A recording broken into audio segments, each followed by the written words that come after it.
Buenas noches, bienvenidos a Viaje al Centro de la Noticia. Fue unánime, no hubo votos en contra y así la elección más polémica de fiscal nacional terminó en paz. Jorge Abbott será el nuevo jefe del Ministerio Público. Tenemos esa certeza, en lo demás solo hay dudas. Hoy viajaremos al centro de esta noticia.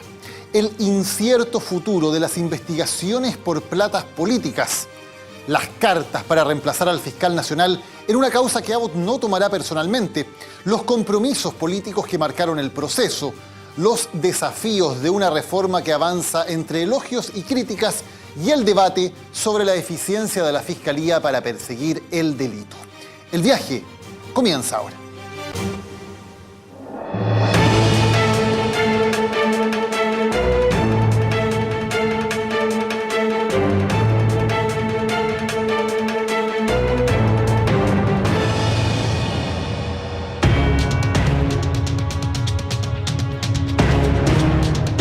Jorge José Abbott Charme. Y yo lo he hecho pensando en el bien superior de Chile. Le pido al Senado su apoyo en esta elección. 32 votos a favor, 2 abstenciones y varias polémicas de por medio dejó la elección del nuevo fiscal nacional. Jorge Abbott Charme, el candidato de Bachelet, logró con muchos esfuerzos del Ejecutivo reunir los votos necesarios.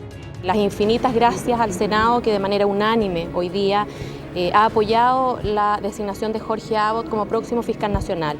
Y es que la investigación que lidera el actual fiscal nacional, Sabás Chaguán, sobre el financiamiento ilegal de la política, los bullados casos Penta, Soquimich y Corpesca, le entregaron relevancia a esta elección, al punto que algunos de los senadores que están bajo la lupa del Ministerio Público decidieron tomar distancia. Iván Moreira anunció su abstención, Fulvio Rossi inhabilitarse y Jorge Pizarro, cuyos hijos son investigados por pagos supuestamente irregulares desde SQM, condicionó su abstención. En lo personal, yo me voy a abstener. Que si era necesario o era imprescindible mi voto para aprobar este nombramiento, yo iba a votar a favor. El senador Carlos Montes fue el primero en anunciar su inhabilidad porque en esta votación se elegía al jefe de su hijo, el actual fiscal regional Centro Norte. Así, con varios votos menos, comenzó el conteo del Ejecutivo. La idea era no sufrir una segunda derrota, como le ocurrió la semana pasada con el nombre de Enrique Rajevich, quien fue propuesto para el cargo de Contralor General de la República. ¿Lo ve con probabilidad alta que se apruebe el nombre? Yo claro que no soy muy bueno para el conteo, así que pregúntelo. Gracias.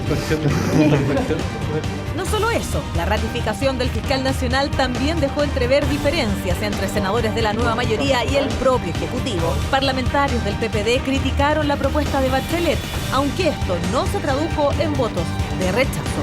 Las cosas se hicieron mal, aquí el gobierno cometió errores y por esa razón que digo es que la relación de los senadores de nueva mayoría con el gobierno no pasa por su mejor momento. Jorge Abbott no era el candidato de consenso entre los senadores. Sin embargo, fue ratificado sin ningún voto en contra. ¿Qué hizo pasar de la incertidumbre al triunfo de la moneda? Al parecer, la postura del futuro fiscal nacional sobre determinados temas que dejó claros en la Comisión de Constitución horas antes de ser votado, como las filtraciones de las indagatorias a la prensa y su inhabilidad en el caso Penta, por ser primo del actual presidente de las empresas del holding, Alfredo Moreno Charme. Evidentemente tendré que inhabilitarme, ¿no es cierto?, respecto de esa causa y asignarse, ¿no es cierto?, a algún fiscal regional, digamos, que siga con la tramitación de la ley. Otro punto, al parecer clave para los senadores, fue saber cómo va a actuar frente a delitos tributarios, mismas causas que hoy complican a más de algún político. La necesidad de querellas por parte del Servicio de Impuestos Internos para que el Ministerio Público pueda seguir adelante una investigación. Un aspecto que la ministra de Justicia, que lo acompañó en su exposición en la comisión del Senado, le sugirió a Abbott fuera más enfático. Dos puntos que la ministra me indica que no, sin denuncio, sin querella, ya no tiene viabilidad ninguna, ¿no es cierto?, la investigación y en consecuencia, digamos, ya no es posible avanzar en la investigación. Finalmente, una tranquilidad para el Ejecutivo, que esta vez sí logró reunir los votos para ratificar al tercer fiscal nacional de nuestra historia. elegido por los senadores y quien deberá entregar las garantías para que el Ministerio Público siga adelante con investigaciones tan importantes como el del financiamiento ilegal de la política. Era la nota de Macarena Morales y junto con Maca precisamente vamos a revisar estadísticas, desafíos, la situación del Ministerio Público. Maca, buenas noches. Buenas noches, Daniel. Vamos a revisar, tal como tú lo dices, las cifras, los números que acompañan al Ministerio Público. Vamos a ver en lo que va del año, medio hasta septiembre, cuántos casos han ingresado al Ministerio Público. 960.944, o sea, vamos a estar sobre el 1.000.000 de casos ingresados durante este año. Claro, vamos a ver de ellos cuántos hay imputados. Ahí está, son 1.036.000 los imputados y seguimos viendo entonces, ahí está, los términos aplicados. Seguimos. Estos son los términos de investigaciones que se han aplicado durante este año, entre enero y septiembre, 1.200.000. Y aquí se dividen en dos. Salidas judiciales, las marcamos aquí en verde, para el 42% de los casos, y hay salidas no judiciales en el 53%. Vamos a ver qué significan las salidas judiciales y las salidas no judiciales, lo vamos a ver a continuación. Las salidas judiciales guardan relación con sentencias condenatorias, con sobreseimientos y también acuerdos reparatorios. Así es. Las salidas no judiciales, la gran mayoría de ellas terminan en esto que se llama archivo provisional, uno de los puntos más polémicos de la reforma. 527.348 casos de archivos provisionales, cuando uno es víctima de un delito y al rato le llega una carta a la casa diciendo su causa ha sido archivada provisionalmente, o sea, no se va a investigar. No se investigó, exacto. Vamos a seguir entregando algunas cifras, pero vamos a hablar ahora de las fiscales. Ellos muchas veces reclaman la cantidad y la sobrecarga de trabajo. Vamos a ver precisamente cuántas causas por fiscal existen y hemos destacado los números más importantes. Claro, porque esta es la explicación. ¿Por qué hay 500.000 de causas que se archivan provisionalmente? Bueno, porque evidentemente los fiscales se tienen que concentrar solamente en las más relevantes. ¿Por qué? Porque tienen muchas causas. Por ejemplo, en la región de Tarapacá, cada fiscal tiene que tramitar o recibe 2.824 causas. Lo lidera también la región de O'Higgins con 2.631 causas. En verde hemos marcado las regiones en donde los fiscales tienen menor sobrecarga. Aysén con 1.109 causas por fiscal y Magallanes con 1.515. Al inicio de la reforma procesal penal se había señalado que los fiscales podían investigar como máximo 800 causas.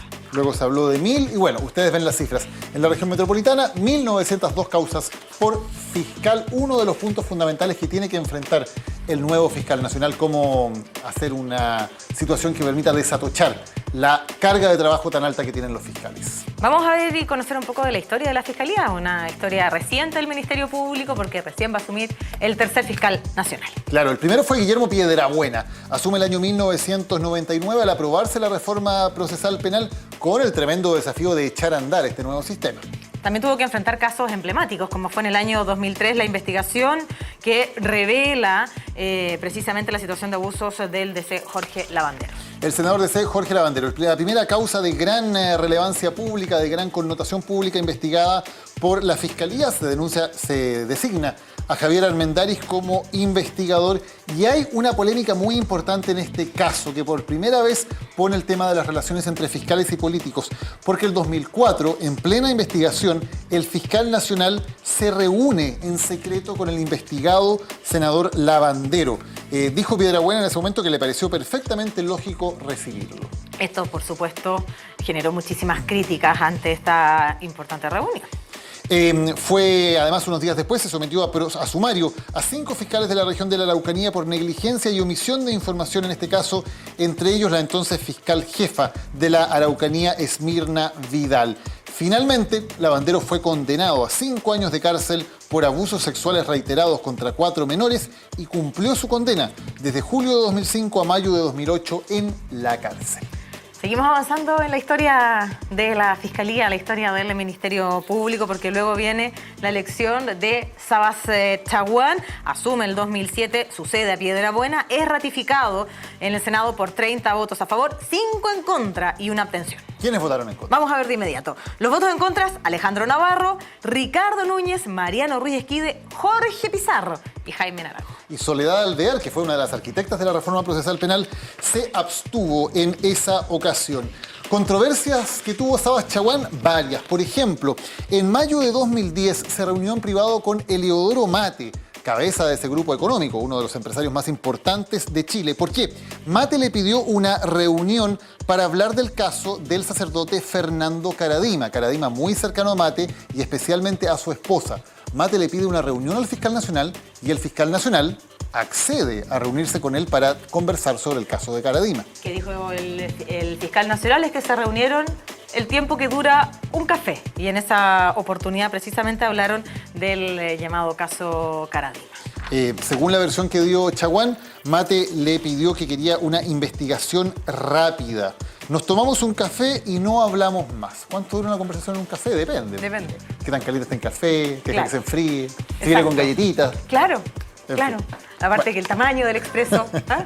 Si es O un expreso cortado, claro. O un cortado doble. Bueno, pero eso fue lo que indicó que está una de las polémicas que enfrenta Sabás Chaguán, pero hay otros de los temas que marcan el Ministerio Público. Recordemos para terminar ese caso que finalmente el caso Karadima terminó cuando se declaró que estaban ya prescritos los delitos y fue la investigación canónica, la investigación del Vaticano, la que declaró culpable a Karadima, no la investigación criminal de la justicia chilena. Exactamente. Seguimos avanzando, vamos a recordar, ¿te parece? El bullado caso Bomba.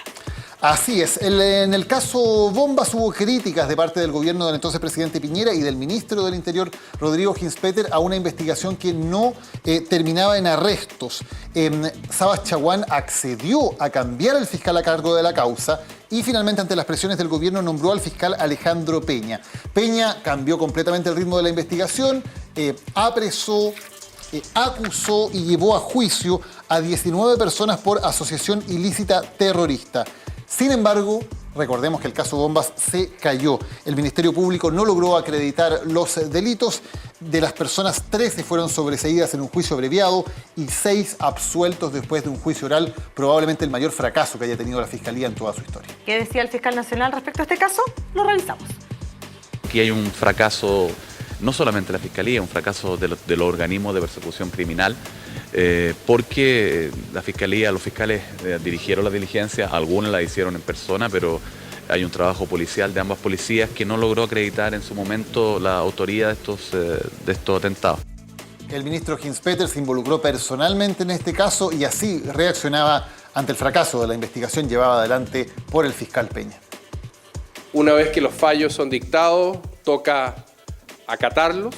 Creo que la pregunta que ha quedado sin respuesta es quién en Chile arma, coloca y posteriormente detona artefactos explosivos.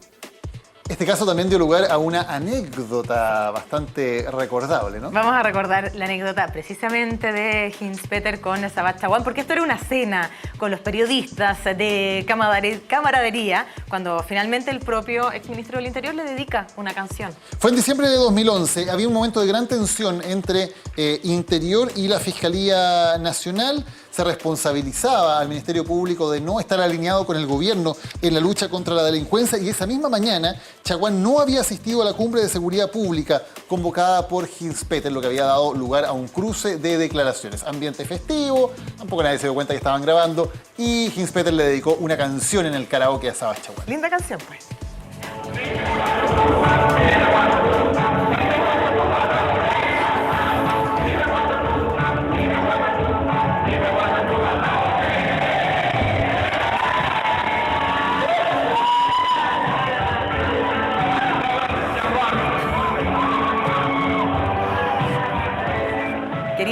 Querida de Juan Gabriel, del mexicano Juan Gabriel. Cariñosa la dedicatoria. Video de T-Clinic TV. Vamos a ver lo que pasó luego en el hito que sin duda está marcando el final de la gestión de Sabás Chaguán, que son las platas políticas. Vamos de inmediato a repasarlo. Octubre del 2012, vamos a hablar de los 122 contribuyentes, el bullado caso fraude al FUT, que deriva caso Penta, SQM y Corpesca hoy día. Comienzan a aparecer las indagatorias que apuntan directamente contra políticos. El caso se vuelve un escándalo nacional y el 18 de febrero de 2015 se desata la primera crisis. Está de vacaciones Sabás Chaguán y la fiscal nacional subrogante Solange Huerta interviene a la investigación del fiscal Gajardo. Separa la arista SQM del caso Penta, la deja en manos del fiscal metropolitano Centro Norte Andrés Montes. Hijo del senador Carlos Montes. Y separa, ya lo decías tú, y el resto lo deja en manos del fiscal regional metropolitano Oriente, Alberto Ayala. Pero poco duraría la decisión de la fiscal subrogante, recordémosla, quien lideró también la investigación del caso Tsunami, por eso no suena tanto su nombre. Se provoca un momento de tremenda tensión, aunque el fiscal Carlos Gajardo intentaba decir en público que no había tantos problemas. Esto se decía en ese momento tan dramático del verano de 2015.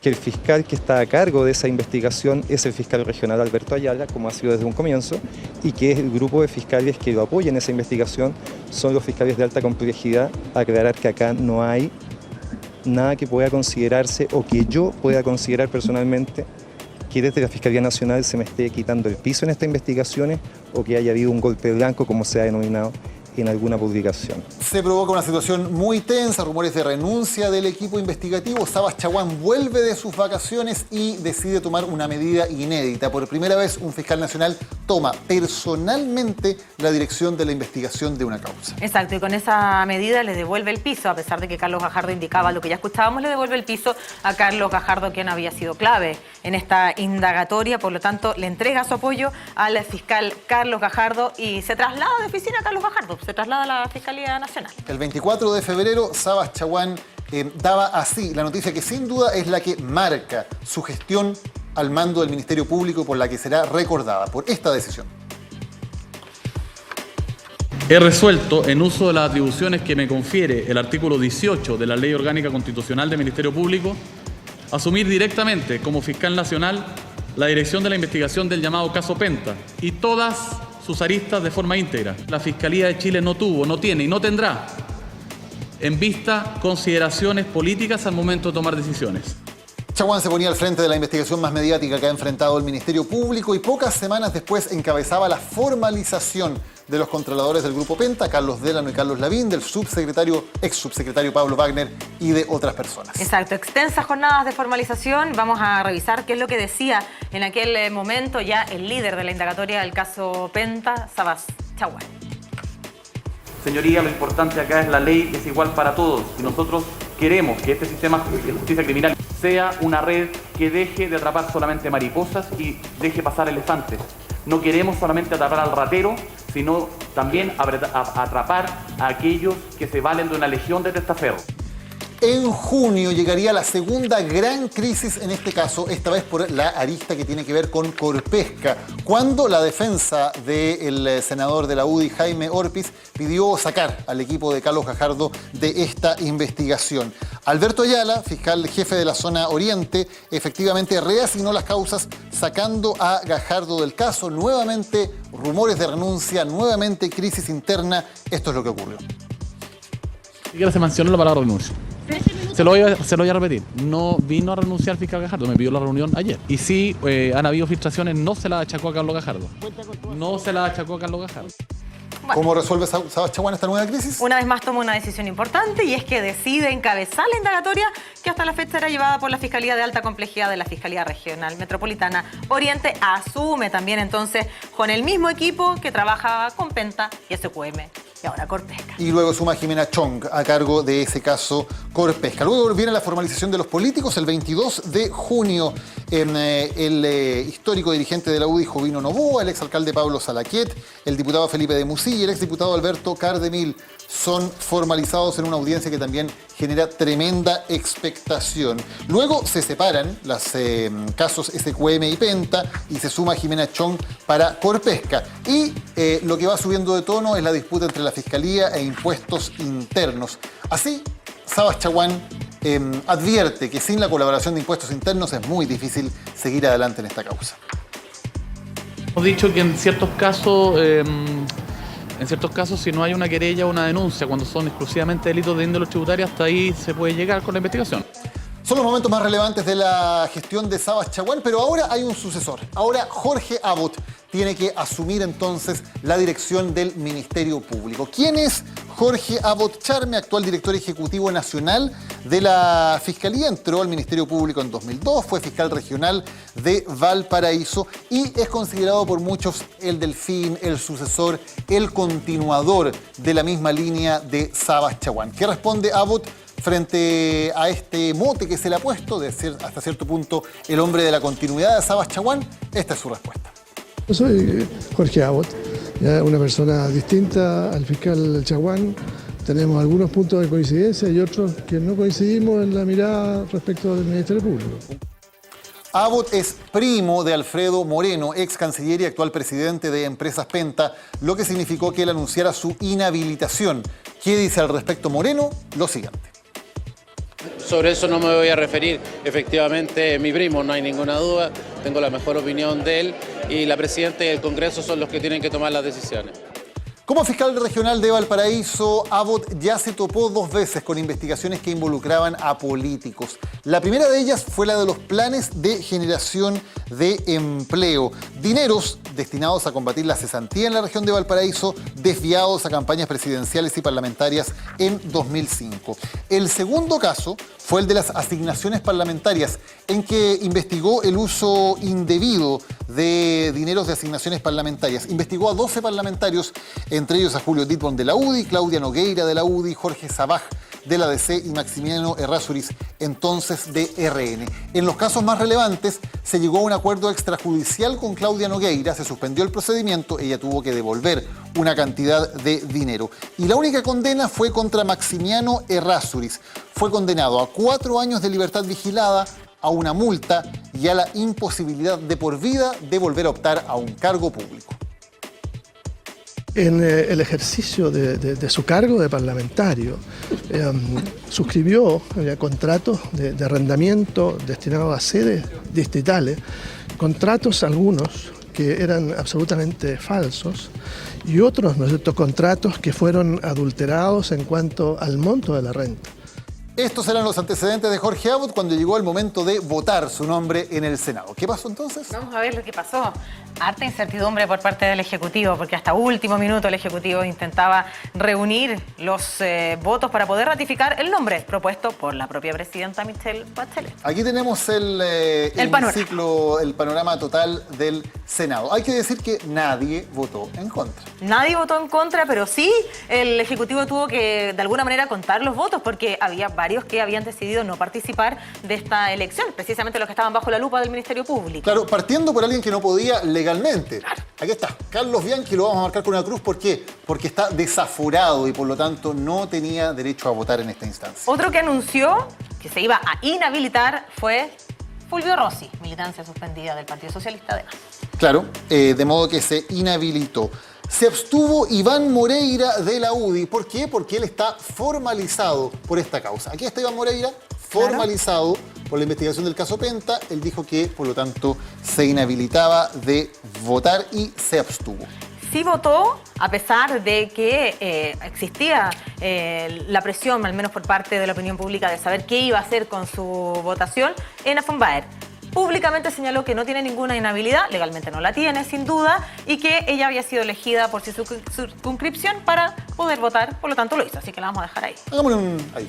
Claro. Sí votó ella. Sí votó.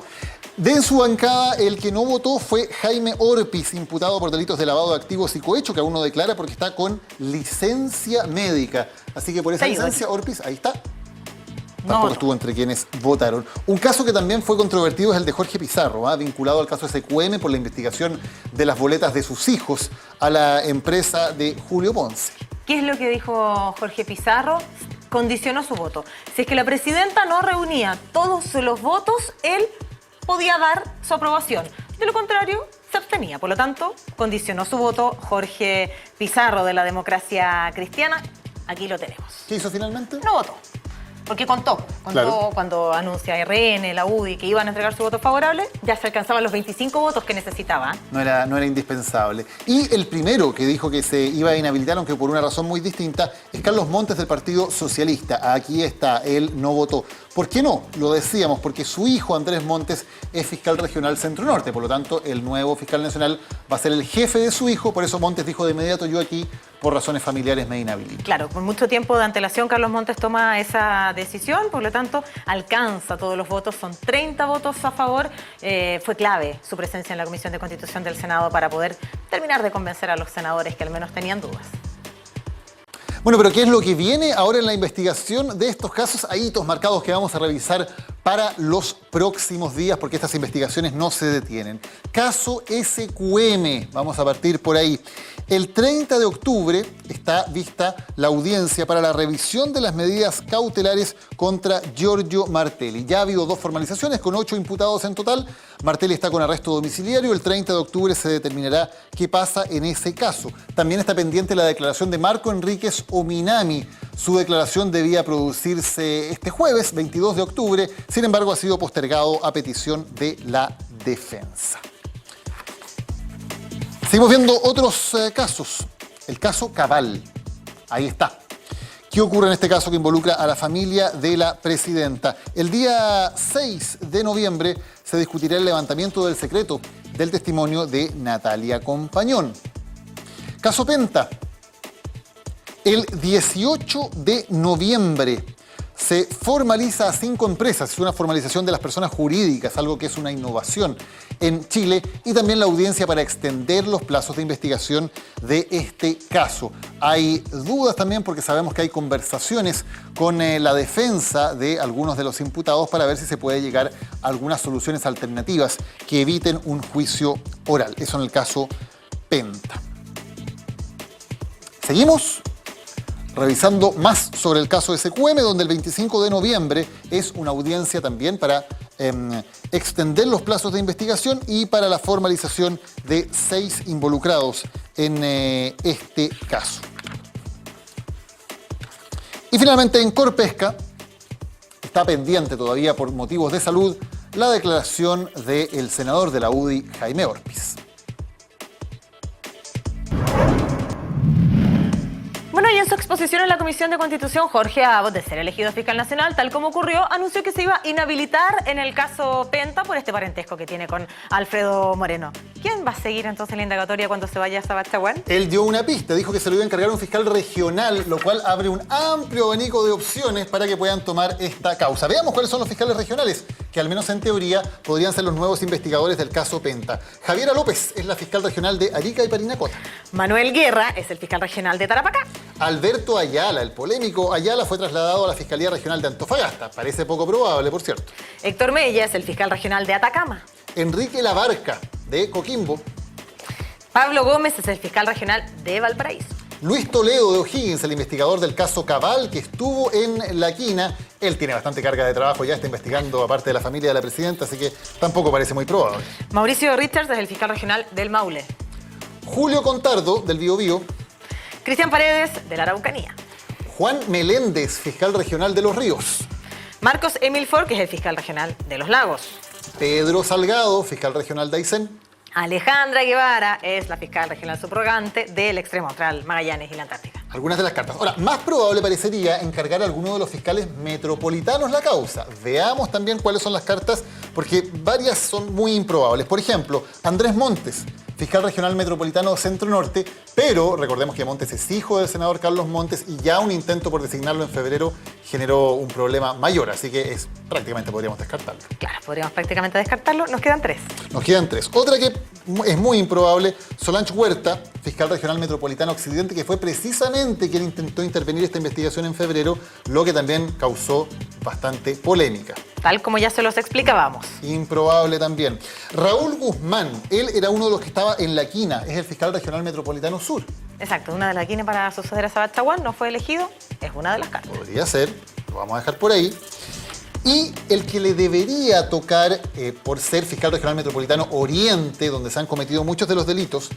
¿Pero quién es el fiscal regional metropolitano Oriente? Es un cargo vacante. Hoy día es un cargo vacante. Así es, hay un proceso. El plazo de convocatoria para inscribirse vence el próximo martes, así que todavía no hay inscritos oficiales, pero sí podemos decir al menos algunas de las cartas que se están barajando para este cargo que puede ser absolutamente clave. Vamos a ver cuáles son las cartas que se barajan. No hay ningún inscrito todavía, pero podría ser, por ejemplo, Manuel Guerra, fiscal regional de Tarapacá, que también tuvo una participación, tuvo que viajar para acá. Claro, dejémoslo por ahí. ¿Quién más? Otra de las opciones, el mismo fiscal Carlos Gajardo. Claro, él podría postular a fiscal regional metropolitano, veamos. Otra opción, Tufit Dufabet. Él es el actual fiscal jefe de la Fiscalía Local de Maipú, una de las que tiene mayor carga de trabajo en Chile. Y finalmente Andrés Deitelman es otra de las alternativas. Ex fiscal de la Unidad de Foco Delictual de la zona Centro-Norte, actualmente en el mundo privado. ¿Alguna de esas cartas podría ser fiscal regional metropolitano Oriente? Y si es así, podría ser quien quedara a cargo de la investigación del caso Penta. Sabás Chaguán tiene que nombrar al fiscal regional metropolitano Oriente, pero finalmente Abbott tendrá que nominar a quien siga la investigación en el caso Penta. Oye, tenemos un montón de cartas. Sí, pues. Y el mazo está abierto. Absolutamente. Muchas gracias, Maca. Buenas noches, Daniel. Vamos a una pausa y ya volvemos con entrevistas y con debates acerca de lo que viene en los futuros desafíos de la Fiscalía. ¿Qué ha pasado con la Fiscalía, con el Ministerio Público? ¿Cómo se ha desarrollado? ¿Cuáles son también sus principales desafíos a futuro? Lo vamos a conversar con una persona que fue clave en el proceso de implementación, quien era el ministro de Justicia cuando la reforma procesal penal comenzó a aplicarse en la región metropolitana y con ello se completó ese primer proceso. Luis Bates nos acompaña hoy en Viaje al Centro de la Noticia. Muchas gracias por estar con nosotros. Muchas gracias, Daniel, por la invitación. Este hijo, digamos, de alguna manera ha ido creciendo en todo este tiempo. ¿Cómo ha observado su crecimiento? ¿Ha sido bueno, ha sido positivo o se ha deformado en algunas cosas? Yo creo que ha sido bueno en general. La idea central, que era modificar sustancialmente el sistema antiguo al nuevo, se ha dado en términos absolutos. Y sobre todo uno de los elementos que es la publicidad.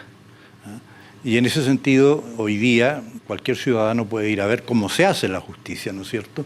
Y eso es muy positivo en todo sentido.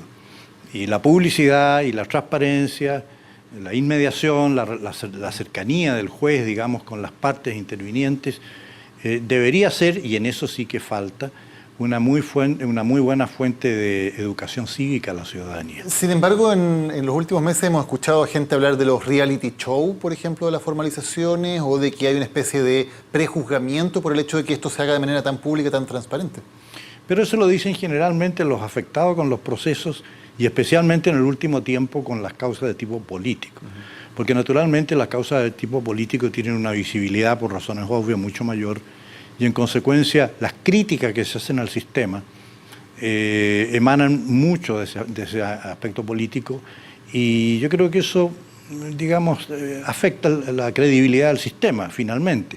Pero si los fiscales o los jueces o los defensores, cada uno hace lo que corresponde, digamos, en conciencia y de acuerdo con el sistema legal, yo creo que no debería haber mayor preocupación, salvo la que le acabo de señalar. Falta un poco de educación cívica en ese tema. ¿Qué tan autónoma es la Fiscalía en la práctica? Me refiero cuando hay presiones políticas, cuando hay casos que afectan a personas relevantes, a personas con poder. Yo creo que en general son bastante autónomos. Otra cosa es lo que dicen los afectados con las investigaciones, o con mayor razón los que resultan condenados. En ese sentido, el juego es muy elemental. Si la justicia me favorece, hay justicia.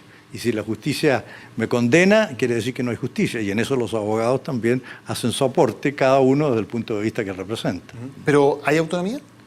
Sí, yo creo que hay autonomía, hay bastante autonomía, pero, como le digo, la naturaleza de la función es extremadamente delicada porque está afectando intereses de todo tipo, digamos. ¿Cómo vio el proceso de la nominación de Jorge Abbott? Porque da la impresión de que entre los senadores se había formado un cierto consenso en torno a otro candidato, José Morales, que ellos entendían al parecer que les daba ciertas garantías.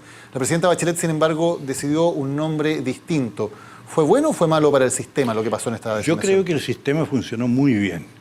Creo que la Corte Suprema, al formar su quina, en general mira aspectos más, digámoslo así, profesionales, académicos o intelectuales, si usted quiere, y hace su quina. Después la presidenta propone y en el Senado juegan ya parámetros mucho más flexibles y distintos porque es una entidad política. Yo en consecuencia creo que el equilibrio se dio bien y el resultado demuestra que el sistema es bueno, es positivo. Nunca el Ministerio Público había tenido tanta repercusión pública como la que está viviendo en este momento. ¿Esta es la prueba de fuego para la validación del sistema? Yo creo que sí, y esa repercusión pública se ha dado, como ya dijimos, por la naturaleza de los casos políticos que está conociendo hoy día el Ministerio Público. ¿Los fiscales deben tener protagonismo? Porque, por ejemplo, también ha habido críticas al fiscal Carlos Gajardo. Se dice que tiene demasiado protagonismo, lo dicen algunos de las personas que han sido investigadas o sus abogados. ¿Son justas esas críticas? Yo creo que el protagonismo lo dan los hechos que se ponen en conocimiento del Ministerio Público. Son los hechos y los intervinientes en esos hechos, o los imputados, como quiera llamarlo, esos son los que le dan el protagonismo, no los fiscales. Los fiscales sufren las consecuencias, por así decirlo, de los hechos de carácter político de lo que estamos hablando, que, por ejemplo, le dan esa visibilidad y ese protagonismo. Si los casos en general, casos como Penta, como SQM, como Corpesca, no llegan a condenas efectivas, a condenas de cárcel, ¿eso podría afectar la imagen del Ministerio Público? Es que es muy difícil decir que no van a llegar. Cada caso es un caso diferente. Ahí también hay que ilustrar a la opinión pública en el sentido de que los casos son distintos unos de otros. Las personas son diferentes, las circunstancias y los antecedentes y los hechos de un caso también son diferentes. Y al final los jueces fallan en base a las pruebas que le proporciona, ¿no es cierto?, el Ministerio Público y a la diferencia de cada caso. En consecuencia, hacer comparaciones también es riesgoso. En los casos de delitos de cuello y corbata en general, o de los delitos económicos que afectan a personas con poder económico, ¿se ha avanzado en la investigación y efectivamente que se puede hacer justicia en ese tipo de casos que son más difíciles de investigar, donde hay mayores presiones, etcétera? Yo creo que se ha avanzado, pero no lo suficiente. Como lo dije hace poco, a mí me ha llamado siempre mucho la atención el caso Madoff en los Estados Unidos, ¿no es cierto?, que se le está aplicando una pena efectiva de cárcel de 150 años por la bicicleta que armó, digamos, de defraudar a mucha gente. A nosotros nos falta mucho, digamos, para llegar, pero creo que se ha avanzado. Y eso también es muy positivo, porque en general cuando se habla de delito, generalmente se está pensando en el delito violento, y eso es lo que hace más noticia todos los días, especialmente el robo, ¿no es cierto?, por el impacto que ocasiona, el impacto directo. Pero el delito económico, que a veces produce mucho más daño que un robo, digamos, que pueda acontecer en una calle, el delito económico, que generalmente es hecho con personas inteligentes, educadas, con asesorías, incluso a veces el daño que se ocasiona se percibe menos, por la ciudadanía se percibe menos, aunque a veces es mucho mayor que los 10.000 pesos que le pueden sustraer en un asalto, lo que pasa es que se entiende porque el impacto directo es muy grande. En cambio, el efecto dañino del delito económico se percibe menos. Si Madoff fuera chileno, si hubiera cometido ese delito en Chile, ¿estaría en la cárcel? No estarían 150 años en la cárcel, jamás. Si estuviera en la cárcel, habría que ver. Yo creo que sí, yo creo que los antecedentes que se conocen del caso Madoff son de lo que se llamamos en términos jurídicos la reiteración de delitos de una misma especie y que al final ocasionan el daño a una inmensidad de personas. Digamos. En la persecución de delitos económicos, usted fue ministro de Justicia del presidente Lagos. En ese gobierno, por ejemplo, se eliminó la pena de cárcel para el delito, o dejó de ser delito, por ejemplo, la colusión. ¿Fue un error haber tomado esa medida? Mire, yo personalmente opiné en ese momento que la colusión sancionada con pena de cárcel podría no ser la sanción más adecuada. En el delito económico, sin duda que la cárcel es importante, pero a veces al delincuente económico le afecta mucho más la sanción económica, la sanción patrimonial real y efectiva, ¿no es cierto? Estamos viendo el caso del señor Juan Bilbao, ¿no es cierto?, por el uso de información privilegiada, que se está viendo justamente en Estados Unidos, ¿no es cierto? ¿Ah? Y ahí se ve que está en un proceso de negociaciones que se va a pagar $40 millones o más, que esa es la parte que, digamos, afecta más al delincuente de esa naturaleza. No digo que la cárcel no le afecte, pero... Después de un caso como el de las farmacias, en donde hubo una colusión que afectó a pacientes y donde efectivamente la Fiscalía intentó buscar por otro delito, ¿sigue pensando que fue correcto haber eliminado el delito de colusión? Es probable que no. Si esa es una materia que puede, con las experiencias nuevas que han habido con posterioridad a la época que estamos hablando, es probable que haya que revisar esa materia de la colusión. La Fiscalía Nacional Económica está en eso. El fiscal económico, Felipe Irarrázaval, yo sé que está estudiando esa materia. Una de las críticas que hace mucha gente, gran cantidad de la población al trabajo de los fiscales, es que hay delitos que ni siquiera se investigan, que se archivan provisionalmente. Una persona que sufre un robo, que lo roban el auto o le entran a la casa y después de un tiempo le llega una carta del fiscal diciendo esto está archivado. ¿Hay forma de evitar eso? ¿Hay forma de evitar que la gente al menos sienta que se hizo un esfuerzo por hacer justicia en esos casos que a ellos los afectan tan personalmente? Lo que pasa, Daniel, es que nosotros vivimos en una sociedad que pudiéramos decir muy carcelaria. ¿En qué sentido? De que la ciudadanía piensa que si no hay cárcel, no hay delito. Y eso no es así. El delito puede tener, y eso fue parte de la reforma procesal penal, ¿no es cierto?, distintas modalidades de sanción que no sean necesariamente la cárcel. Hoy día, por ejemplo, se está hablando, en el caso Penta, de situaciones que pueden estar orientadas a la suspensión condicional del procedimiento o a los acuerdos reparatorios o al juicio abreviado, que son sanciones, no son cárcel, pero eso depende de nuevo a las circunstancias propias de cada caso. Claro, pero esos son casos que sí se investigaron y se llega a alguna salida alternativa. ¿Qué pasa con los casos que ni siquiera se investigan?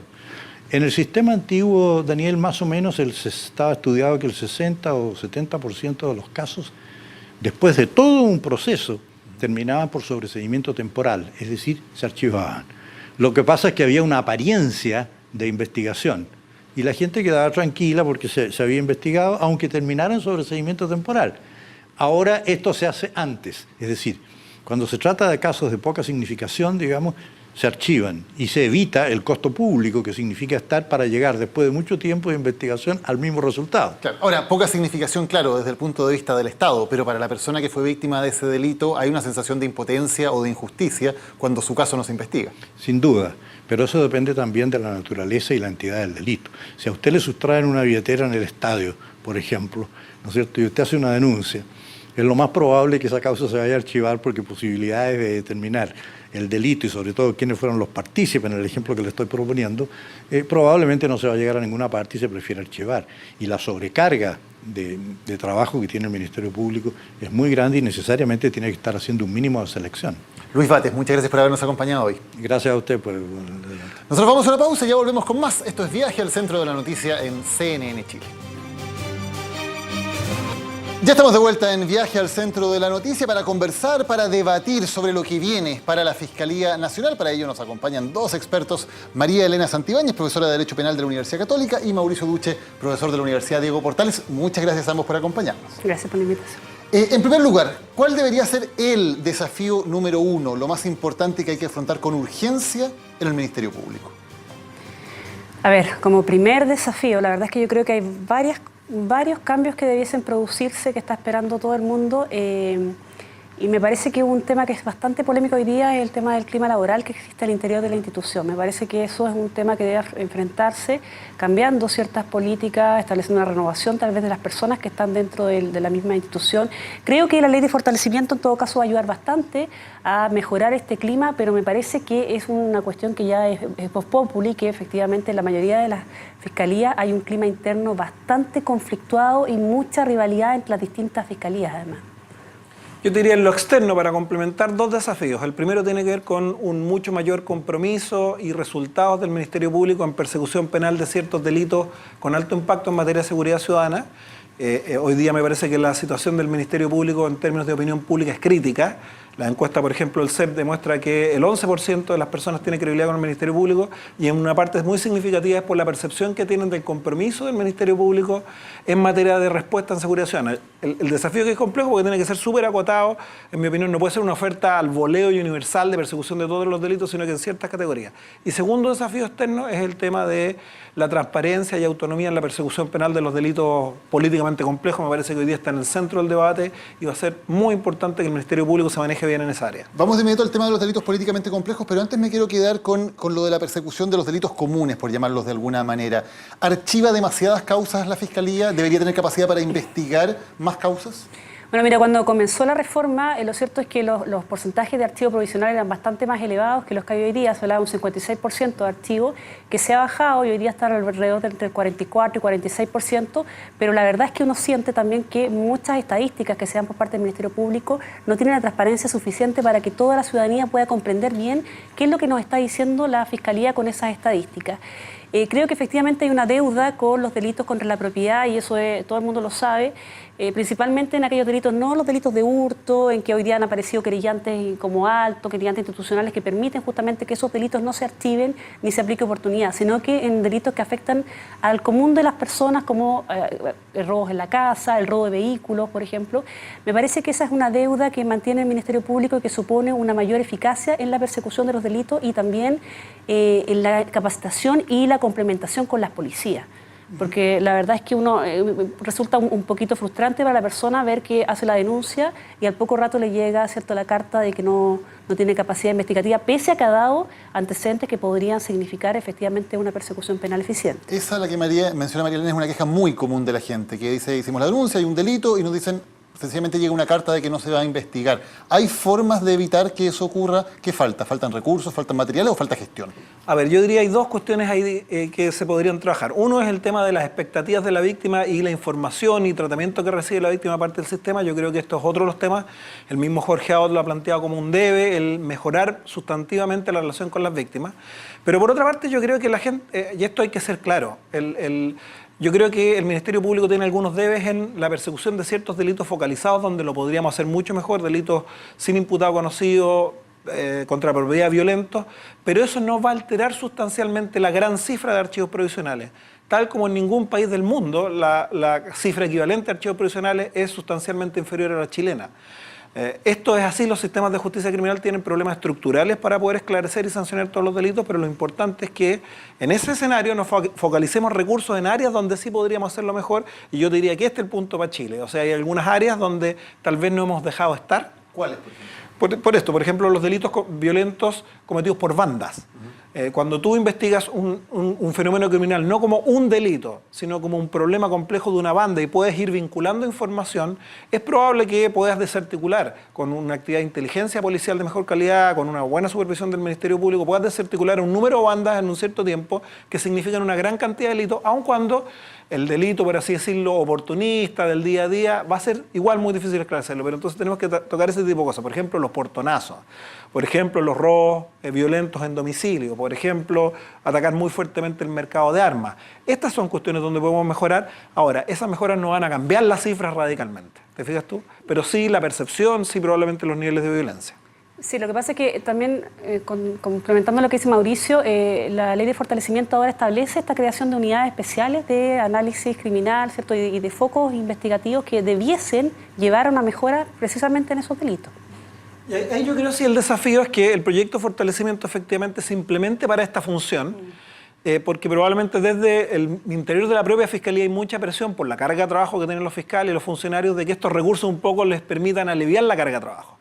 Si no hay un liderazgo fuerte en términos de que estos recursos se destinen a esto, estos recursos podrían difuminarse, por así decirlo, asumiendo la carga habitual, y esto podría no producir resultados a corto plazo y sería frustrante. Entonces yo creo que, pero esto creo que Jorge Abot lo tiene claro, digamos que esto es una prioridad y por tanto los recursos y tiene que tener liderazgo para empujar que estos recursos se ocupen estratégicamente. Hablábamos del tema de los delitos políticamente complejos, por llamarlo de alguna forma, que sin duda cruzó todo el proceso de elección del nuevo fiscal nacional. ¿Está resguardada efectivamente la autonomía de la Fiscalía o hay un nivel de presiones que finalmente es imposible sustraerse a él? Yo creo que hasta el momento, a pesar de que ha habido presiones, porque en estos casos siempre las hay en todos lados del mundo, la Fiscalía ha demostrado bastante autonomía. Yo creo que nadie con antecedentes serios podría poner en duda que las decisiones de persecución penal fuertemente han estado marcadas por razones técnicas de persecución penal. Yo espero que Jorge Abot mantenga esta política. Una forma de mantener esta política es tener una, por así decirlo, una política de mucha transparencia en relación a las decisiones. Yo creo que esta es una cuestión clave para la legitimidad del Ministerio Público. Se juega buena parte de su posicionamiento institucional en estos casos. Entonces, me parecería muy malo que no lo sea así. En principio, yo creo que Jorge Abot da todas las garantías para que esto sea. Y la sociedad civil, vamos a tener los académicos, vamos a tener que cumplir un rol para asegurarnos que también esto se cumpla. Sí, efectivamente, yo creo que se ha mantenido dentro de una posición, dentro de lo posible, porque es Voz Populi que efectivamente han existido presiones de parte del sector político, que me parece que sí han repercutido en la elección del fiscal nacional, porque la verdad es que uno, con el cariño que le tiene a la institución y desde fuera, hubiese esperado que para esta elección de fiscal nacional se hubiese presentado mucha gente, y tal vez las personas más destacadas en el ámbito penal, litigantes, personas de la academia, y la verdad es que no fueron muchas las personas que se presentaron, y creo que en algo juega, ¿cierto?, esto de que haya tantos conflictos políticos y riñas internas que han ensuciado un poquito el proceso. Afortunadamente, el nuevo fiscal nacional es una persona que, tal como dice Mauricio, me parece que da todas las garantías para que la institución siga presentándose como una institución autónoma frente a la persecución de estos delitos. ¿Coincides, Mauricio, en que faltaron más nombres o mejores nombres tal vez en el proceso de elección? Sí, yo creo que una lección importante de este proceso es que se puede ganar muchísimo, aún sin reformas legales, en mayor transparencia y mayor calidad de información para la decisión. Yo creo que tanto en la primera etapa como en la Corte Suprema, pero particularmente en la etapa política, como digo, particularmente esta última, donde el Ejecutivo elige, luego el Senado elige, las decisiones se toman de forma bastante opaca, con muy poca información, con muy poca capacidad de tener un debate público acerca de los candidatos, y eso se podría mejorar sustancialmente. Yo no entiendo por qué, por ejemplo, una vez que la Corte Suprema no elabora una quina, no hacemos algún tipo de audiencia pública en donde con los 5 candidatos, invitando al Senado, a gente de la sociedad civil, a los medios de comunicación, los candidatos expongan y se sometan a un cuestionamiento profundo acerca de su visión, sus capacidades, los potenciales inhabilidades que recién hoy día la estamos empezando a discutir, y a partir de esa información el Ejecutivo pueda tomar una decisión más informada y el Senado con todo eso pueda hacerlo. Lo que hoy día encontramos es que se elige, el Ejecutivo elige a alguien, el Senado tiene una audiencia la mañana de la misma tarde que va a votar, entonces realmente no hay mucho espacio para el debate público y esto precisamente se presta para todo tipo de especulaciones, algunas de las más nobles, porque los mismos candidatos tienen presión de poder transmitir su punto de vista, y otras menos nobles que tienen que ver con arreglos, negociaciones, etcétera, etcétera, todo lo cual le daña enormemente la institucionalidad y daña enormemente a los propios candidatos. ¿Coincides, María? Sí, estoy de acuerdo. ¿Hay algún punto en el cual sientan que haya quedado de alguna manera condicionado el fiscal nacional por el proceso al que se sometió en su elección? Él ya tuvo que anunciar una inhabilidad para investigar el caso Penta y también tuvo que responder de alguna manera sobre criterios en cuanto a qué hacer cuando no hay querella de impuestos internos, por ejemplo. ¿Queda condicionado de alguna manera la actuación del fiscal nacional por estas presiones o estas influencias políticas? Lo que yo siento es que las cosas que él se comprometió a hacer va a tener que hacerlas y siento que prometió bastante. Entonces lo que tengo un poco de temor es que esas promesas efectivamente las pueda llegar a cumplir. O sea, en el fondo todos quedaron con la sensación de que él tiene la mejor disposición sin duda, pero no sé si sea tan fácil llevar a la práctica todas las cosas que prometió. Siento que el que se haya inhabilitado en este caso me parece transparente de su parte, sobre todo si se estaba poniendo en tela de juicio justamente ese parentesco. Personalmente, conociéndolo, no creo que haya influido en nada, pero para efectos de transparencia creo que es bueno. Ahora, los otros comentarios que ha hecho y toma de posición en relación al servicio de impuestos internos, me parece que no se contradicen con las políticas que ha llevado actualmente el Ministerio Público, así que en ese sentido me parece que sigue dentro de la misma línea. Sí, a ver, yo diría que efectivamente los compromisos, entre comillas, asumidos son consistentes con la política que ha tenido la persecución penal y Saba Chaguán hasta el momento, por tanto no deberían representar un gran cambio. Pero sin lugar a dudas uno pudo notar, precisamente a partir de los requerimientos hacia él, que va a haber una enorme presión en esta época en términos de cómo llevar adelante estos casos, y esto sí es un escenario preocupante. Como te digo, yo creo que el Ministerio Público está equipado y ha demostrado hasta el momento la autonomía suficiente, pero yo creo que los fenómenos que hemos visto se van a intensificar en el próximo tiempo, por tanto hay que estar muy atentos y probablemente tenemos que convocar a otras fuerzas para ayudar a que el Ministerio Público mantenga esta posición de autonomía. ¿Es probable que muchos de estos casos terminen en salidas alternativas o finalmente no lleguen a juicio oral? A ver, pero esto es algo que sabíamos desde siempre, y yo distinguiría las salidas alternativas de procesos negociados. Y esto es importante que la gente lo sepa. Hay algunas de las negociaciones que concluyen con penas, y que penas que desde el punto de vista legal son importantes. Estos son lo que se llaman los procedimientos abreviados. Yo creo que en algunos casos de los decenas que va a haber en este tema, o los decenas que hay dando vuelta, sin lugar a dudas es probable que haya algunos procedimientos abreviados. Y en algunos casos más excepcionales, que son mucho más menores, es probable que haya alguna salida alternativa que no implica condena, como una suspensión condicional del procedimiento. Y yo creo que esto es más o menos lo que uno podía ver desde el principio por la entidad de algunos de los delitos que se imputan. Por ejemplo, los delitos de cohecho en Chile tienen penas súper bajas. Entonces tampoco hay que generar la expectativa de que alguien se va a ir preso con pena efectiva por un cohecho, sobre todo si tiene irreprochable conducta anterior, colabora con el crecimiento de los hechos, eventualmente repara. Entonces, esto un poco estamos empezando a ver que esta variable está. Y lo que yo diría que hay que tener cuidado es que esta presión no significa un ablandar demasiado la posición del Ministerio Público para llegar a alguna de estas salidas en casos en donde sería razonable tener una expectativa de pena un poco más alta. ¿Te preocupa, María Elena, que pueda haber esa presión o que pueda estar condicionado el Ministerio Público al momento de tomar las decisiones finales sobre quién llevar a juicio oral, en qué casos tener salidas alternativas, etcétera? Bueno, yo creo que este caso además ha sido como un elefante blanco, o sea, en el fondo empezó de a poco y ahora es una bola ya que nadie puede parar. Y efectivamente coincido con Mauricio, y también lo ha dicho Jorge Abbott, muchos de estos delitos, como el cohecho, tienen penas bajas, que en realidad la ciudadanía piensa que en definitiva van a llegar a penas efectivas, y lo cierto es que es muy difícil que deben aplicarse penas efectivas en estos casos, incluso en los casos de procedimiento abreviado, porque efectivamente tienen irreprochable conducta anterior y esas penas ameritan generalmente penas sustitutivas. También me parece que pueden haber salidas alternativas. Lo que sí siento que uno cuando habla con las personas acerca de estos casos piensan que van a llegar a juicio oral estos casos y la verdad es que es prácticamente inviable, salvo alguno que otro, ¿cierto?, que sea más grave. Pero lo cierto es que creo que todos van a terminar de esta forma, o sea, ya sea con procedimientos negociados como abreviados o salidas alternativas. María Elena Santibáñez, Mauricio Duche, muchas gracias por habernos acompañado hoy en Viaje al Centro de la Noticia. No, gracias a ti por la invitación. Y muchas gracias a ustedes también por la compañía. Nos encontramos la próxima semana en un nuevo viaje. Que tengan muy buenas noches.